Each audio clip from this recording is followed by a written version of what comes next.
క్రైస్తల దేవుని నివాసము యొక్క మర్మములు. ఫిబ్రవరి 1.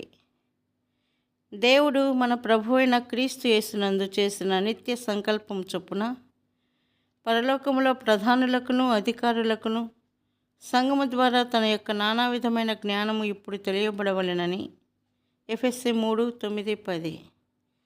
దైవకృప వలన ప్రభు అయిన యేసుక్రీస్తు రక్తము ద్వారా మనము విమోచింపబడినప్పుడు నైపుణ్యమైన కుమ్మరివాని చేతిలోని మట్టి కుండల మగుదుము. మనకు తెలియని విధముగా రాత్రింబగళ్ళు దేవుని నైపుణ్య హస్తము పరసంబంధమైన రూపమును మనలో నేర్పరచును. ఒక దినమున పరలోకపు దూతల ఎదుట మనలను నిలవబెట్టి, దూతలారా రండి, నేను సిద్ధపరిచిన పౌలు అనే ఈ పాత్రను చూడుడి అని ప్రభు అనెను. అతనిని ఇంత సౌందర్యముగా ఏ విధమున చేసితివని దూతలు ప్రభుతో అందరు.